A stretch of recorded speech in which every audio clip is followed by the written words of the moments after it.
RHDP 2.0. Au départ, c'était le RDR, Rassemblement des Républicains.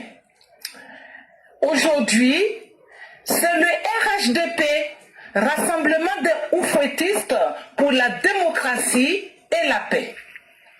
Dit ainsi, tout semble simple. Et pourtant, l'histoire du RDR au RHDP est une histoire condensée, comprimée, d'événements parfois très douloureux. Une histoire qui se raconte avec des mots aussi durs que mise à l'écart d'un honnête citoyen, exil forcé, doute sur la filiation légitime, interrogatoire de la mère sur sa filiation, exhumation, pour exacerber l'ignominie. Des poursuites nocturnes seront organisées, parfois avec tuerie au bout. Tout ceci a été perpétré par des personnalités qui sont toujours vivantes et qui, plutôt que de faire profil bas, font dans l'arrogance, dans la provocation, en créant des slogans aussi bêtes et irritants comme trop c'est trop. Du RDR au RHDP, c'est aussi l'histoire de la croissance d'un lionceau pour devenir un lion si puissant que son rugissement secoue son peuple et même au-delà. On a pu le constater. Du 14 au 22 juin, le RHDP a fait montre d'une force qui fera date dans le livre politique de la Côte d'Ivoire. Cette démonstration de force est allée au-delà des grandes nations de tous les continents. Dans ce contexte, qui oserait mettre en cause aujourd'hui l'attachement du peuple ivoirien à son bien-aimé président, son excellence le président Alassane Dramane Ouattara? Seulement un si grand événement ne va pas en général sans son lot d'aléas. C'est ainsi que le bon Dieu a voulu rappeler à lui quelques-uns de ses serviteurs présents au stade de Bipé. Certaines mauvaises langues y voient en ce triste événement des explications infondées, fruits de leur propre mal-être. Et pourtant, 3 supporters de foot ont trouvé la mort et 81 autres blessés ce samedi à Alger. Nous n'avons pas entendu un seul Algérien attribuer ce malheureux événement à leur président Abdelmadjid Tebboune. C'est aussi cela la mauvaise foi. Tenir pour responsable tous les événements malheureux dans le but d'assouvir sa propre méchanceté. De toutes les façons, le jeu politique est tout autre en Côte d'Ivoire. Qu'Allah le tout clément, le tout miséricordieux, est l'âme de tous nos défunts. Amin ya Rabbi. Merci et à bientôt. Merci à Mère Blanc. Et vous aurez vu que de façon inhabituelle, après l'hymne, j'ai voulu que ce soit une voix féminine qui débute l'émission. Parce que ce sont nos mères qui ont rendu cet événement grand. Hier, quand j'ai vu le président dans le stade, regardez au milieu de son chapeau, vous allez voir la touche de Mère Dominique. Je commençais à sourire. J'ai dit, le vieux, on connaît son style de chapeau. Mais ce qui a été fait au milieu, là, vous allez voir, il y a une bande de tissu ivoirien. Ça, là, c'est sa femme qui a fait. Garçon, un vrai garçon ne peut pas avoir un style comme ça. J'ai commencé à rire. J'ai dit, vraiment, les femmes étaient au contrôle. Les mères étaient au contrôle. Et nous ne pouvions pas commencer l'émission d'aujourd'hui sans utiliser la voix d'une mère, celle qui donne la vie. Et nous disons merci à nos mères. Mère Blanc, à travers son édito, vient non seulement de nous dire l'histoire du RDR. Quand tu oublies ce que tu étais dans la souffrance, tu vas commettre des erreurs lorsque tu seras dans le bonheur. Ce qui fatigue beaucoup de personnes dans ce monde, la souffrance là, personne n'aime. Mais la souffrance, c'est le meilleur enseignant. C'est dans la souffrance, tu dois savoir ceux qui t'aiment. C'est dans la souffrance, tu dois savoir ceux qui ne t'aiment pas. Mais quand tu ne respectes plus ta souffrance, ou bien que tu fais semblant d'avoir oublié ta souffrance, tu cherches des nouveaux amis. Tu cherches à apparaître autrement. Et ces nouveaux amis-là, tant que tu étais dans la difficulté, eux ne vont jamais être ton ami. Mais toi, après avoir traversé la difficulté, quand tu t'oublies et que tu cherches des nouveaux amis, il faut savoir que tu es en train de te faire utiliser. Et Dieu merci, le RDR n'a pas oublié l'histoire qu'il a vécue en tant que parti politique. Dieu merci, hier, on a vu que les militants n'ont pas oublié les difficultés qu'ils ont vécues. Nous ne sommes pas dans la vengeance. Je le dis et je le répète. Nous ne serons jamais dans la vengeance. Mais nous ne serons pas aussi des gens qui vont oublier leur histoire. Nous ne serons pas aussi des gens qui vont être tendres avec des malfaiteurs qui disent « Ce qu'on vous a fait là, vous n'avez rien vu encore ». Aujourd'hui, notre combat là, c'est dans ce sens-là que ça se situe. C'est un combat pour dire aux malfaiteurs « Vous avez votre temps. Nous vous avons accordé notre pardon alors que c'est nous qui étions en force. Mais comme la leçon n'est pas passée, en 2025 là, on va vous faire ça propre. Quand je dis on va vous faire ça propre, on va vous exterminer. On va vous massacrer. Parce que votre intention de faire un génocide en Côte d'Ivoire, elle reste intacte. Et on le ressent à travers votre inconscience légendaire. On le ressent à travers le manque de respect que vous dégagez dans vos propos, dans vos comportements, face à des gens à qui vous aviez fait du mal. Vous aviez fait saigner la Côte d'Ivoire dans tous les sens. Mais vous voulez utiliser ça comme une marque déposée pour essayer de vous imposer aux Ivoiriens. On va vous faire comprendre que vous n'êtes pas les êtres humains les plus exceptionnels sur la terre. C'est vous qui savez qui tue qui. Chez vous, j'espère que personne ne meurt. Et chez vous, quand quelqu'un meurt, j'espère que ce n'est pas Dieu qui le tue. C'est vous qui le tuez. Des gens qui sont sans foi, des mécréants, des impies de la pire espèce, qui n'ont aucune valeur pour la vie humaine, mais qui veulent se mettre devant les gens, alors que nous avons les promoteurs de la vie, alors que nous avons le docteur président Ouattara, qui a fait ses preuves pour nous montrer qu'on peut magnifier la vie. Et je dis merci à tous les militants. Merci à tous les militants.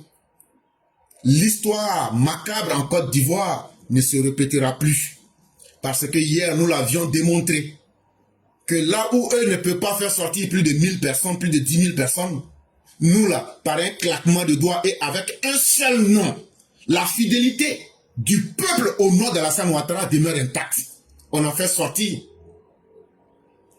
plus de 150 000 personnes, plus de 100 000, d'aucuns vont plus. Mais la réalité, c'est que tout le monde a vu ce que tout le monde devrait voir. Et ça, c'est important. Maintenant, là, c'est ça. Ce que vous avez vu hier, là, ce sont nos combattants. Ce que vous avez vu hier, là, ce sont nos électeurs. Et hier, vous avez vu, de façon malheureuse, il y a eu des vies perdues. Mais ces vies n'ont pas été perdues pour rien. Ces vies-là, ces personnes décédées, étaient allées rendre hommage à quelqu'un, Alassane Ouattara, qui sait célébrer la vie, qui sait rendre la vie intéressante quand les gens sont vivants. Donc ces gens-là ne sont pas morts inutilement. La manière de mourir fait une grande différence entre les humains. Et ces personnes-là sont mortes sur le chemin de la droiture, sur le chemin de la vérité, sur le chemin qui doit magnifier la vie. Est-ce que vous ne vous souvenez pas que Dieu dit à Adam, je t'ai créé pour que tu sois mon représentant. Et pour être mon représentant, il faut être celui qui va magnifier la vie. Et les anges lui disent, mais quand nous on regarde là, nous on voit que c'est des gens, il y a beaucoup parmi eux, ils vont détruire, ils vont verser le sang. Dieu dit oui, mais il aurait un petit groupe. Il aurait un petit groupe. Eux là, ils vont magnifier la vie. Eux là où c'est pas intéressant là, eux vont rendre les choses intéressantes. Là où il y a la pauvreté là, eux vont créer la richesse là-bas. Est-ce que c'est pas ce que le docteur Alassane Ouattara fait? Est-ce que le docteur Ouattara n'a pas redonné aujourd'hui l'espoir aux Ivoiriens? Est-ce qu'aujourd'hui, les Ivoiriens ne sont pas en paix? Est-ce qu'aujourd'hui, il y a quelqu'un en Côte d'Ivoire qui est ostracisé, qui est maltraité parce qu'il est bêté, Djoula, Gouro, Guéré, Yakuba? Est-ce qu'aujourd'hui, il y a quelqu'un en Côte d'Ivoire qui peut dire « Je suis allé travailler et je n'ai pas obtenu mon pain ». Voilà ce que c'est que magnifier la vie. Nous n'avons pas pour vocation de réaliser des miracles. Mais ce qui est humainement possible, lorsque un individu, une personne offre cela, on ne peut pas demander mieux. Et merci à Mère Blanc. Et merci à tous les militants. Merci aussi à tous nos militants. Lorsque nous menions ce combat au RDR, qui sont tombés. Merci à nos parents, dans les villages, dans les campements, dans les villes les plus reculées. Ne vous sous-estimez pas. Nous qui sommes vos enfants, vous avez souffert pour nous envoyer à l'école. Nous avons fait l'engagement derrière le docteur président Ouattara de ne pas vous mentir. Tant que le président Ouattara ne va pas vous mentir, nous aussi, nous n'allons pas vous mentir. Je sais que la vérité est dure. Je sais que très peu aiment la vérité. Et à cause de la vérité, celui qui s'engage à dire la vérité est détesté. Pas parce que la personne est détestée, mais parce que la vérité même, très peu de personnes l'aiment. Mais pourtant, il faut bien la dire. Et donc, tant que le docteur Ouattara fera ce qui est sur le chemin de la vérité, nous autres allons lui apporter notre soutien sans condition et sans faille pour que nous puissions construire une nouvelle Côte d'Ivoire ensemble. Un amour ne se paye pas. Et la manifestation de notre amour pour le docteur président Ouattara n'est pas quelque chose qui est né parce qu'il s'appelle Alassane Ouattara. C'est parce qu'Alassane Ouattara est venu aujourd'hui, contrairement à la politique qui était mise en place et les différents systèmes qui étaient mis en place pour écarter la majorité des Ivoiriens, il est venu pour casser tous ces codes-là. Il est venu redonner l'espoir aux enfants de pauvres que nous sommes. Il est venu pour nous dire, si vous aviez des compétences, des valeurs, on peut vous aider à mettre ces compétences-là en valeur. C'est ça qui fait qu'on aime Alassane Ouattara. Ce n'est pas parce qu'il s'appelle Alassane Ouattara. Contrairement aux autres qui sont dans le culte, dans l'adoration d'un individu, ou bien d'un peuple, ou bien d'une ethnie, nous sommes dans l'adoration, dans le culte de ce qui peut rendre la vie meilleure. Et c'est ce qui fait de nous des êtres supérieurs. Et c'est pourquoi Friedrich Nietzsche disait que c'est nous, les surhommes. C'est nous qui cassons les vieilles idoles pour devenir les nouveaux dieux. Et je suis tellement heureux que des femmes, des hommes, des jeunes, de tout ce que vous voudriez imaginer, on a pu magnifier cet homme. Même si c'était le dernier acte de nos vies, nous devrons être fiers de nous-mêmes parce que avant nous, personne n'a jamais fait ce que nous avons fait. Et ça n'a pas de prix. Et l'histoire nous jugera. Et nous serons toujours par la grande porte. Entre-temps, vous conviendrez avec moi que le chien ne change jamais sa façon de s'asseoir, comme disait notre père Amadou Kourouma. Effectivement, c'est une vérité. Et on va aller un peu dans le passé rapidement. Nous, Front populaire ivoirien, en accord avec les partis frères de la coordination, c'est-à-dire en accord avec les partis de la gauche démocratique, nous disons non à des élections truquées d'avance.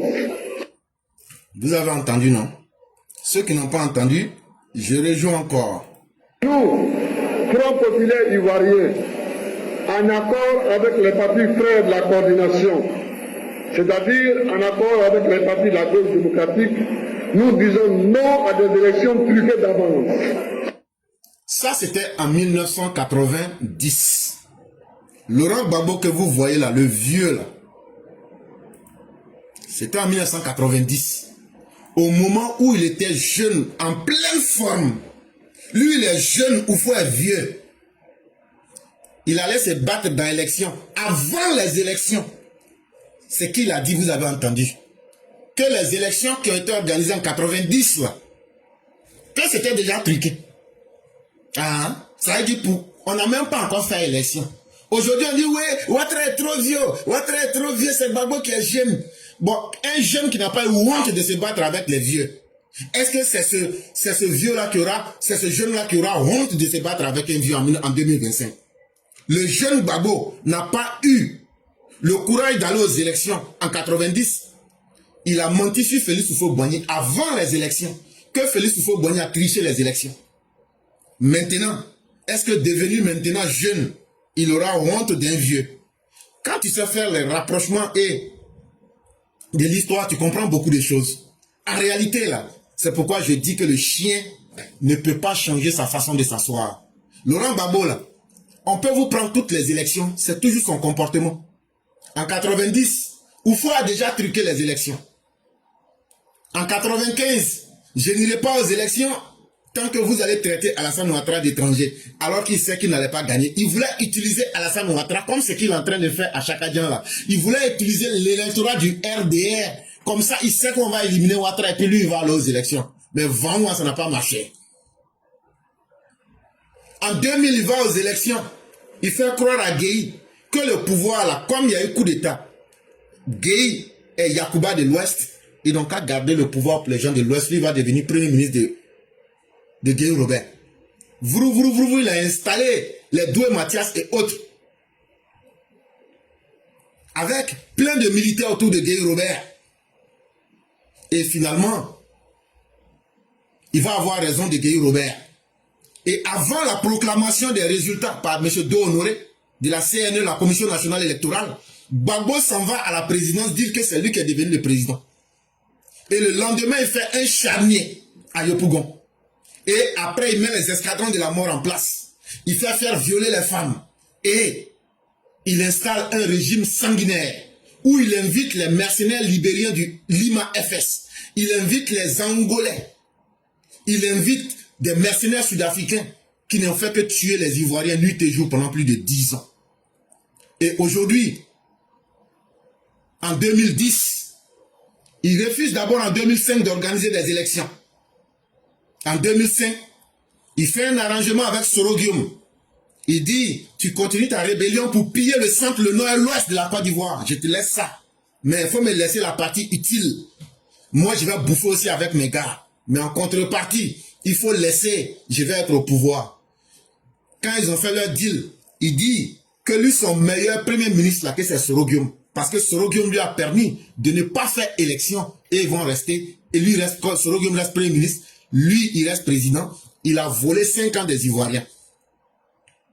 En 2010, pour le convaincre d'aller aux élections, il a fallu que des Blancs, des Français, viennent lui mentir, sauf reste, que non, si tu vas aux élections, tu gagnes. Il a fallu que l'ONU lui dise, comme tu n'as pas envie, quand il dit va aux élections, il dit non, il n'y a pas qu'à denter. Va aux élections, non, on ne peut pas, c'est cher. C'est l'ONU qui dit, comme les Ivoiriens n'ont pas qu'à denter pour aller faire élection. Comme l'élection est chère là, tu sais ce qu'on va faire? Bon, nous-mêmes, ONU là, on va prendre tout en charge.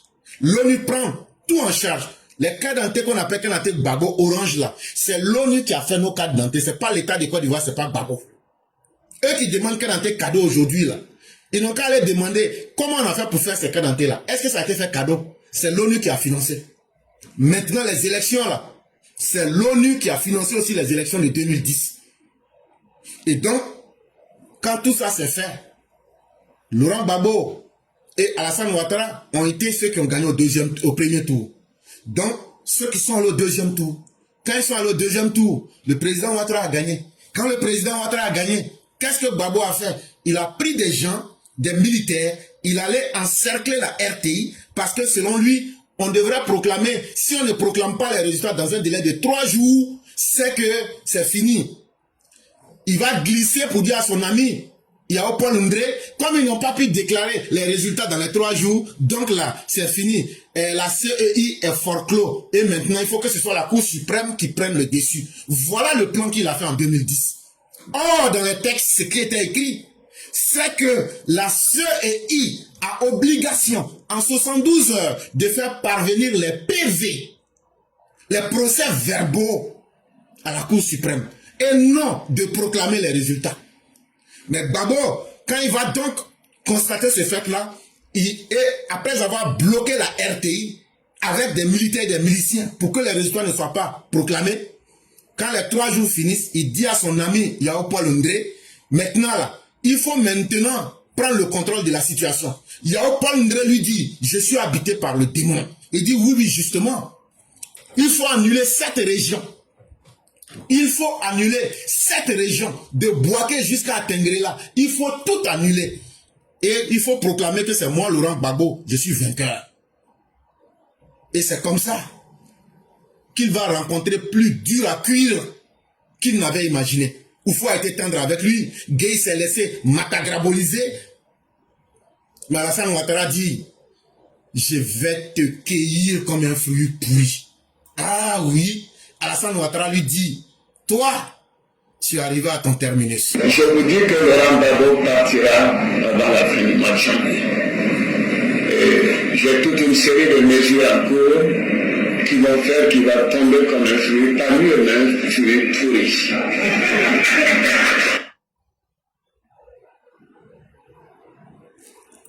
Je vous dis que Laurent Gbagbo partira avant la fin du mois de janvier.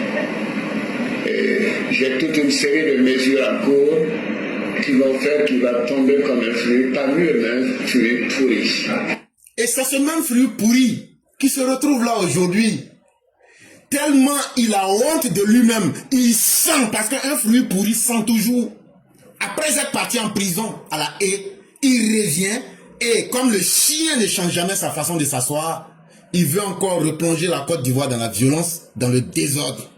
Et avec son comportement de fruit pourri, il veut encore nous ramener en arrière.